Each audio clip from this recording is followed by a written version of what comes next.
আরও একবার লা লিগা পয়েন্ট টেবিলে পরিবর্তন এনেছে বার্সেলোনা। গত ম্যাচে রিয়াল মাদ্রিদ হারের পর অ্যাটলেটিকো মাদ্রিদের জয় লা লিগা পয়েন্ট টেবিলে যে অবস্থা এনেছিল সেটার পরিবর্তন ঘটিয়েছে বার্সেলোনা। রিয়াল সোসিয়েদাদের বিপক্ষে গোল বন্যায় আবারও লা লিগা পয়েন্ট টেবিলে শীর্ষস্থান ফিরে পেয়েছে কাতালান জায়ান্টরা। ২৬ রাউন্ডের ম্যাচ শেষে বার্সেলোনার অর্জন ৫৭ পয়েন্ট। লা লিগার চলমান মৌসুমে ১৮তম জয়ের দেখা পেয়েছে হান্স ফ্লিকের দল। রিয়াল সোসিয়েদাদের বিপক্ষে এদিন বার্সার ৪-০ গোলের জয়ে একটা করে গোলের দেখা পেয়েছেন মার্টিন কাসাদো, রোনাল্ড আরোহো ও রবার্ট লেভানদোস্কি।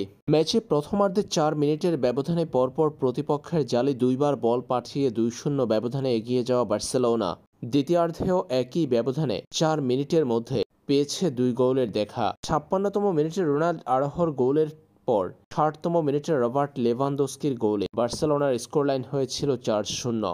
রিয়াল সোসিয়েদাদের বিপক্ষে ৪-০ গোলের জয়ে লা লিগা পয়েন্ট টেবিলে চিরপ্রতিদ্বন্দ্বী রিয়াল মাদ্রিদকে তৃতীয় নম্বরে নামিয়ে ফেলেছে বার্সেলোনা। বার্সার জয়ে ৩ নম্বর পজিশনে চলে গেছে রিয়াল, অন্যদিকে অ্যাটলেটিকোকে টপকে শীর্ষে বার্সা।